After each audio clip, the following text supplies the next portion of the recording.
Muy buenas tardes, mis queridos estudiantes. Les habla la profesora Adriana Rodríguez. Vamos a empezar con esta clase correspondiente al taller número 2 sobre el tema excluyentes de ilicitud. Esta clase va dirigida a los grupos de segundo año, matutino, primero y segundo grupo, y al grupo de segundo año vespertino. Bendiciones a todos, espero que estén bien, que estén con salud y que Dios me los cuide mucho. Esta clase yo la voy a trabajar de acuerdo a las preguntas que ustedes me establecieron en el taller. Creo que es más llevadero porque la parte conceptual de la excluyente ya ustedes lo han visto en la lectura. Estoy consciente de que este tema de las excluyentes es un poco más complejo, pero yo parto de que ustedes ya están en segundo año y tienen una buena base en lo que fue primer año, lo que es el concepto de derecho internacional, lo que es el concepto de las normas internacionales, ¿no?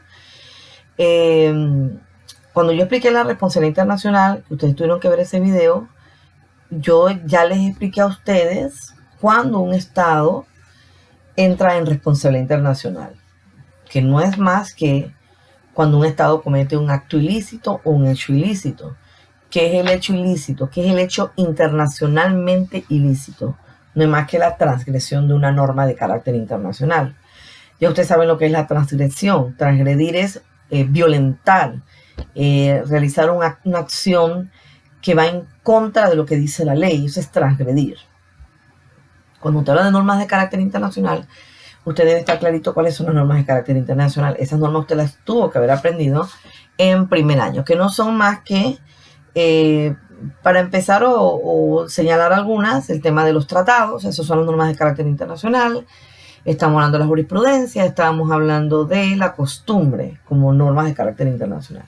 Entonces, ya teniendo claro qué es la responsabilidad, cómo se genera, vamos entonces a ir respondiendo las preguntas de las excluyentes. Como la palabra lo dice, excluyente es que excluye, que si se cometió algo, veamos qué se tiene que dar para que lo que continúa, que es, por ejemplo, si yo cometo un acto ilícito, soy responsable, ¿qué situación se dio? La situación es la excluyente, para que yo no tenga que responder, el Estado no tenga que responder por ese acto ilícito que realizó. ¿Sí?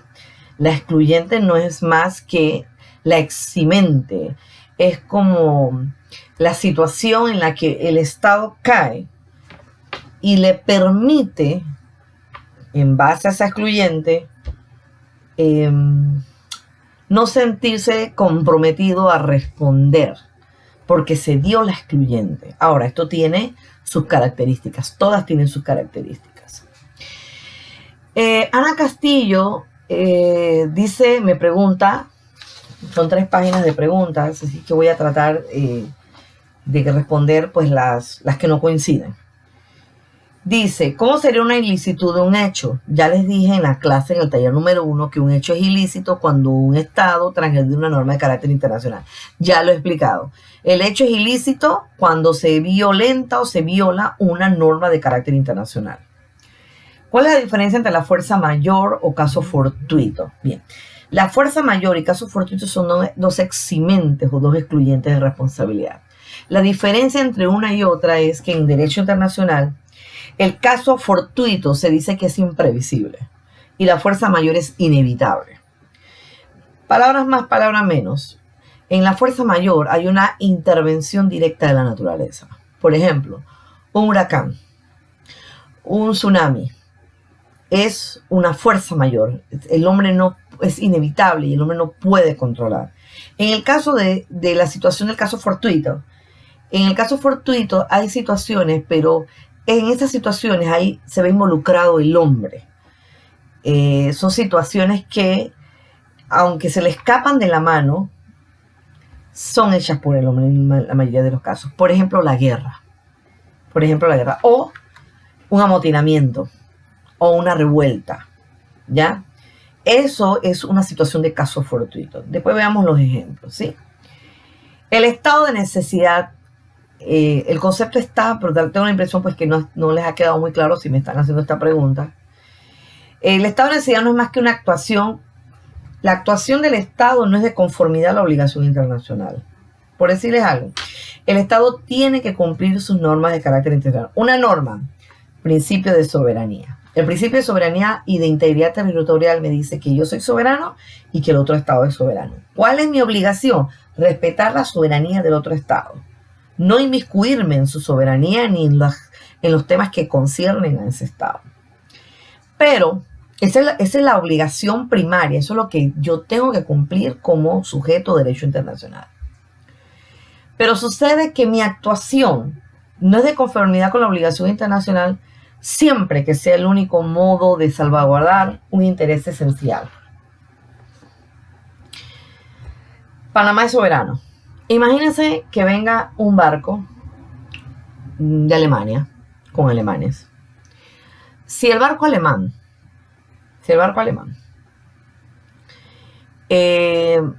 está pasando por Panamá, pero no es que está pasando por Panamá, muy cerca de Panamá. Todavía no ha entrado en las aguas nacionales panameñas, pero sucede que ha tenido una avería y en ese barco van 300 personas. Póngase usted que para poder entrar a Panamá, él tiene que pedir autorización al Estado panameño para poder entrar a Panamá. ¿Sí? Sucede, no le da tiempo. No le da tiempo a comunicarse con los gobernantes o con el funcionario que corresponda para pedir permiso y autorización para entrar a Panamá, a las aguas nacionales panameñas. Y él, viendo lo que está sucediendo en el barco, que ha sido una avería y que probablemente el barco se hunda y que mueran 300 personas, él entra a las aguas nacionales. ¿Qué está haciendo si entra a las aguas nacionales panameñas sin la debida autorización? Está violentando una norma de carácter internacional, soberanía, integridad territorial, etc. Pero él va a decir, tiene que justificar el estado de necesidad, las personas que iban en el barco, la avería que se dio y que no había manera de controlar esto, no había manera de arreglar el tema, que si no entraba a las aguas nacionales para poder atracar en un puerto o para poder tener acceso a un lugar firme donde él pudiera salvaguardar la vida de las personas, él se tiene que demostrar. Entonces por eso se habla de que no es, dicen, no es excluyente.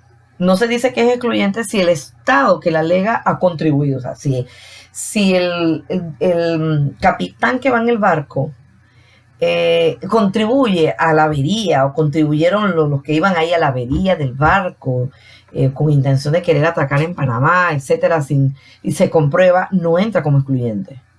Entra como excluyente si la avería o la situación que se dio fue una situación que no pudo controlar, en este caso, el capitán del barco. ¿Sí? Ahí es donde se aplica el estado de necesidad. ¿Qué son actos de legítima defensa, no? Y cómo y cuándo se sabe si el Estado actúa en su defensa y quiénes son los encargados de la investigación.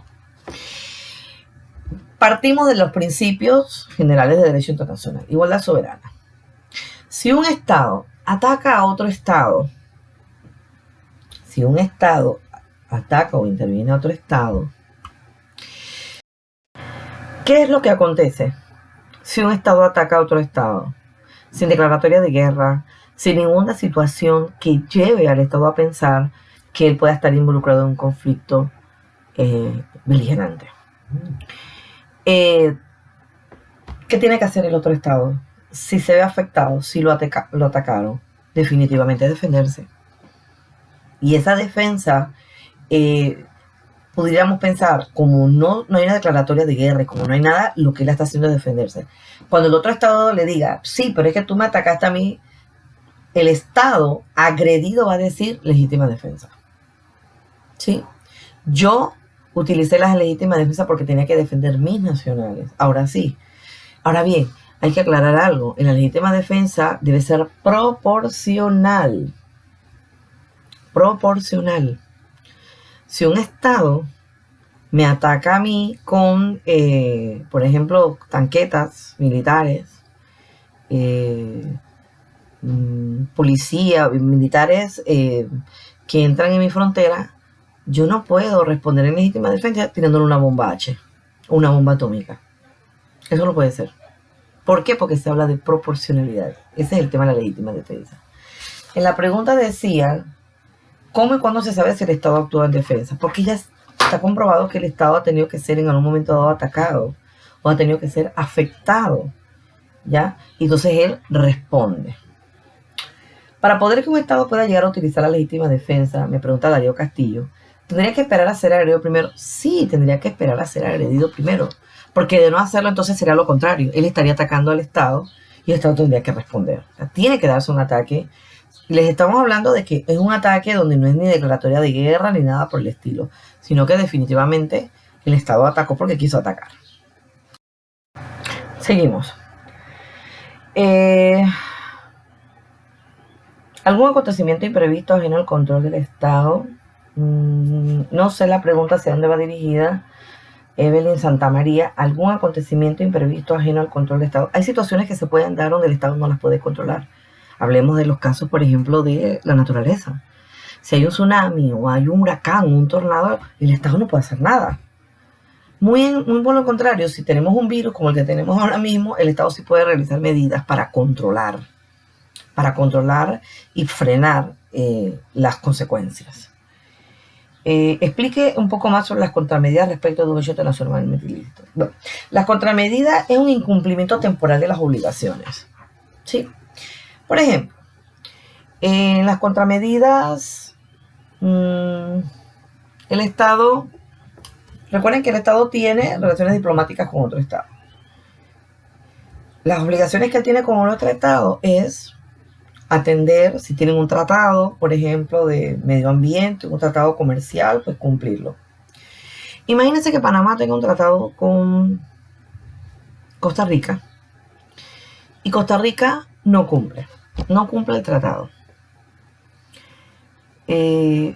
Recuerden que los estados no pueden irse inmediatamente a una guerra porque se ha incumplido un tratado, por si incumplió un tratado. Debe tratar de arreglarse pacíficamente el problema, pero supongamos que no pasa, que Costa Rica no hace caso y no cumple el tratado. Panamá puede tomar una contramedida, una represalia, también se le llaman porque van categorizadas, o una medida de retorsión. Puede fruto de relaciones diplomáticas con Costa Rica. Eso es una contramedida. Un bloqueo económico. Bueno, como en este tratado tú no me cumples, en las demás cosas tampoco te cumplo. Y no comercio contigo, bloqueo económico. No comercio contigo. Son contramedidas, son represalias que toma el Estado. Cuando el otro incumple una norma de carácter internacional que me pueda afectar a mí. La norma es el tratado. Se incumplió el tratado, entonces yo como Estado, que quiero que se cumpla ese tratado, pero el otro Estado no lo hace, realizo una contramedida o señalo una contramedida. ¿Hay manera de que el Estado pueda tener una forma de reclamar cuando ya dio su consentimiento? Bien, hablemos del consentimiento. El consentimiento no es más que una excluyente que se da cuando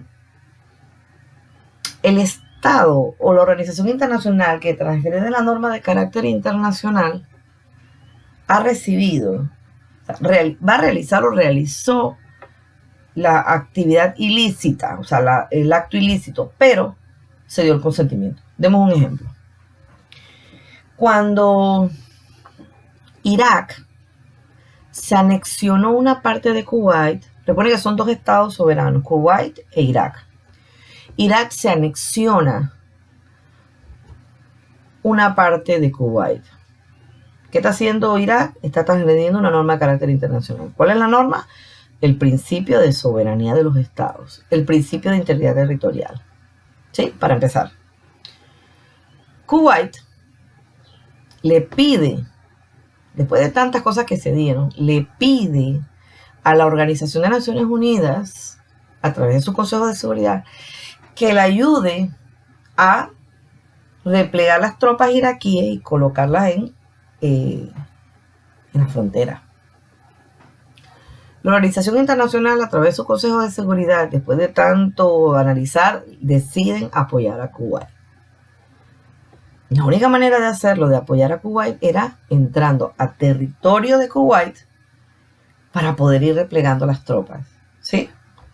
¿Qué necesita la organización internacional a través del Consejo de Seguridad para poder entrar a Kuwait y no transgredir una norma de carácter internacional? ¿Consentimiento? ¿De quién? De Kuwait. Necesita el consentimiento del Estado para entrar, porque recuerden que el Estado es soberano. Si la organización a través del Consejo de Seguridad hubiera entrado sin la autorización, estuviera violentando normas de carácter internacional.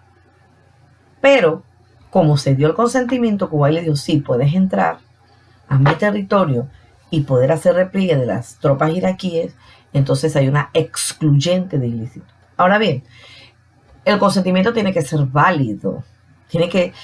¿Quién lo debe dar por parte del Estado? En este caso de Kuwait.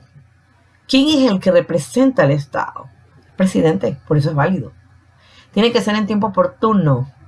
No es que yo voy a dar el consentimiento 3 semanas después que se dio la incursión o la entrada. No. Tiene que ser antes. Tiene que ser oportuno. Y tiene que ser cierto. No puede ser un consentimiento ambivalente. Que el Estado no se sepa si sí o si no. Cierto, preciso. Que quede claro. ¿Por qué? Porque estamos hablando de una excluyente de ilícito. Entonces no se puede de pronto decir, no se puede pensar que sí dio el consentimiento. No se puede presumir, no. Porque estamos hablando de normas de carácter internacional y en la medida en que se transgreden, hay afectación. Hay afectación en el Estado. ¿Cuál sería la sanción para el Estado que intencionalmente contribuye a una situación de caso fortuito? Hablemos de caso fortuito. Que el Estado contribuya a upar, por ejemplo, a que una revuelta se dé. Por supuesto que el Estado es responsable. Pero ahí no hay excluyente. Y lo que hay es un hecho ilícito. Hay que aclarar esto, ¿no? El tema del peligro extremo, que creo que es la que nos hace falta. Dice que el autor de ese hecho no tiene razonablemente otro modo de salvar la vida o la vida de las personas. En el peligro extremo es un peligro inminente en donde el Estado tiene que evaluar. Cuando hablo del Estado, hablo de quien está al mando del Estado, el gobierno. Tiene que sopesar una situación. Que ahí viene la diferencia también con el estado de necesidad. Tiene que tomar una decisión. ¿Cuál es la decisión que debe tomar? Salvaguardar la vida de las personas. Pero en este caso, él debe tomar la decisión en proteger un mal mayor o una situación mayor por una menor. Por ejemplo, si yo sé que atacaron mis Torres Gemelas, si yo sé que las Torres Gemelas se derrumbaron, si yo sé que vino un avión y cayó en el Pentágono, si yo sé que cerré fronteras y que vino un tercer avión y que probablemente yo considere que ese tercer avión va a caer en algún lugar donde haya mucha población, llámese Washington, llámese la Casa Blanca, el gobierno, a través de quien lo representa en ese momento, debe saber evaluar lo siguiente. Por eso se llama peligro inminente, porque es una toma de decisiones. Si yo sé que viene un avión y que ese avión tiene 170 pasajeros, pero sé que ese avión, aunque venga con los pasajeros, tengo la certeza prácticamente de que va a caer en la Casa Blanca y que viene con algún tipo de bomba o algo que va a estallar y que en esa caída van a morir 500,000 de personas, yo tengo que tomar la decisión. Si hago estallar el avión en el aire sabiendo que van a morir 100 y tantas personas, o lo dejo caer a consecuencia de que lo que pase probablemente va a ocasionar más muertos. O sea, el mal menor por un bien mayor. Eso es la toma de decisión que debe tener quien representa al gobierno en ese momento y que se encuentra en ese peligro inminente. Y por supuesto que son situaciones que se tienen que evaluar. Seguimos. Miren, hay una pregunta bien interesante que me hace Celibet. Dice, en el caso que el Canal de Panamá da servicio de libre tránsito por el acontecimiento previsto por el COVID-19, al no cumplir obligaciones internacionales, ¿qué grado de sanciones tendrá? No tiene sanciones. no puede tener sanciones, porque el tema del COVID-19 es un tema puede ser un caso fortuito. Es una situación que no es irresistible. O sea, no podemos saber hasta cuándo se va a dar esta situación, hasta dónde va a llegar. Entonces, miren que el canal no ha parado sus funciones, pero definitivamente, si lo llegase a hacer, pudiera en algún momento dado presentar notas excluyentes como un tema de caso fortuito.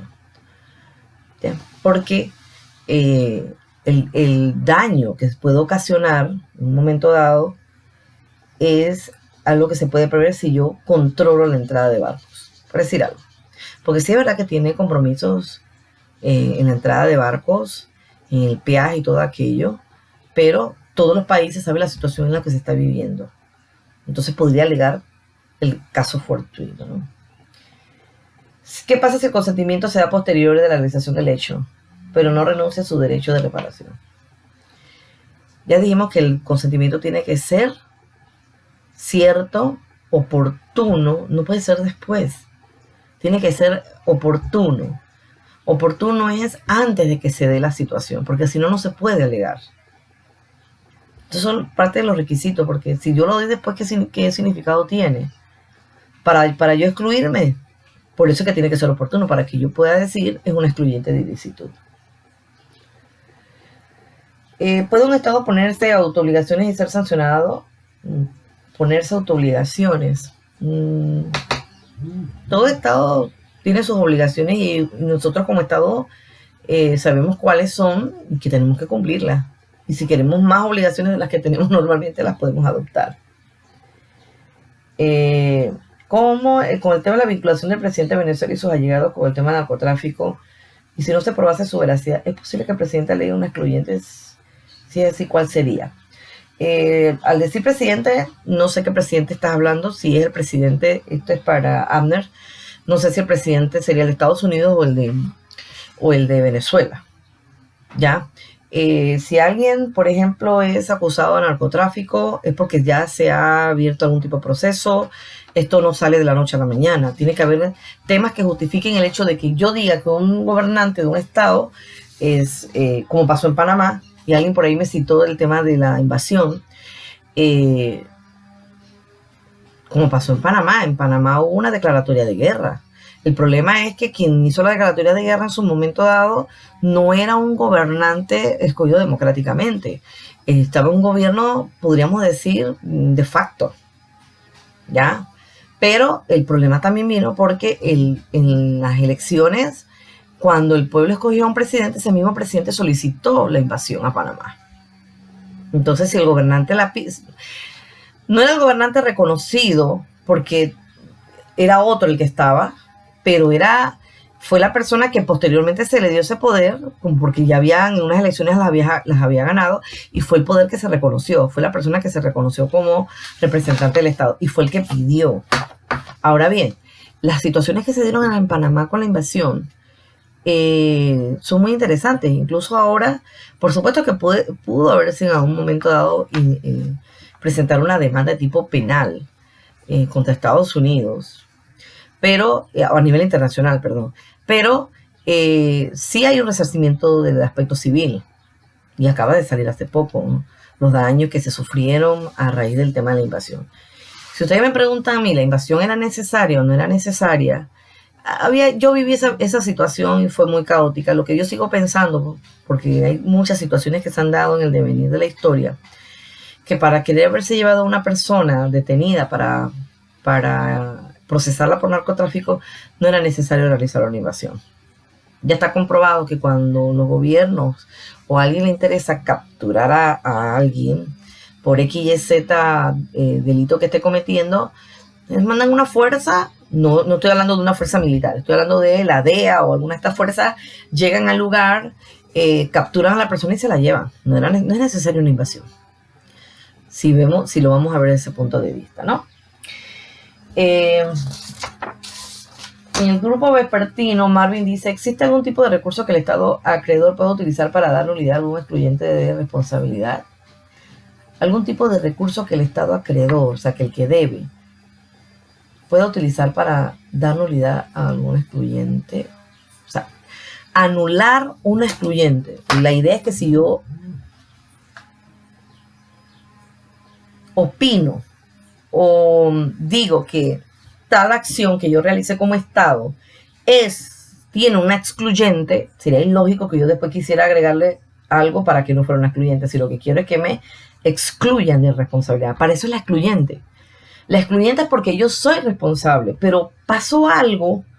En el caso del barco, el barco entró, Alemania es responsable, porque el barco de nacionalidad alemana entró a Panamá sin la autorización. Pero Alemania le va a decir, se dio la avería, se dio esto, habían tantas personas, o sea, se va a dar la excluyente para que Panamá no me reclame y no me pida indemnización y no me vaya a declarar una guerra, no le vaya a declarar una guerra a Alemania porque intervino en sus aguas nacionales. Para eso es que se utilizan las excluyentes. Me preguntan también el tipo de sanciones. O sea, si se comprueba con... creo que lo comenté en el taller 1, si un Estado realiza una transgresión a una norma de carácter internacional, tiene una sanción que puede ser de la parte económica hasta la guerra. Si dentro de esa acción él comprueba que tiene una excluyente, un estado de necesidad, una contramedida, un caso fortuito, una fuerza mayor, un peligro extremo, una legítima defensa y un consentimiento, y lo prueba, entonces se le excluye de responsabilidad. ¿Ya? Tiene que probarse de que verdaderamente la excluyente era necesaria o se dio el esquema, presentar el esquema por qué yo estoy alegando la excluyente, por qué el Estado alega la excluyente de ilicitud. Bueno, este es un video de 26 minutos tratando de explicar las excluyentes de ilicitud. Les agradezco pues que lo vean, y yo sé que el tema es bastante complejo. Si tienen tiempo, busquen más información, sean autodidactas y busquen más información en internet. Yo pienso que la lectura, hubo un estudiante que me gustó, que no hizo ninguna pregunta y me dijo que el material era bastante claro. Se lo agradezco, ya debe saber quién es. Yo pienso que el tema está bastante clarito. Estúdienlo. Si tienen preguntas la semana que viene, ya lo saben. Voy a estar en las horas de clases que nos corresponden a cada grupo. Yo voy a estar conectada aquí en la plataforma para sus dudas, y si lo creo necesario, entonces trataré de armar un foro si lo veo que sea necesario, que hayan muchas dudas. Yo vi las preguntas y la mayoría prácticamente coincidían en los mismos, así que hemos procurado responderlas. Cuídense mucho, no salgan. Recuerden que ya mandamos las indicaciones del parcial. Los que no puedan hacerlo, pues yo el 2 o el 3 les indicaré cómo vamos a funcionar para que nadie se quede rezagado. Recuerden que estamos a la orden para ustedes. Cualquier apoyo, estamos aquí.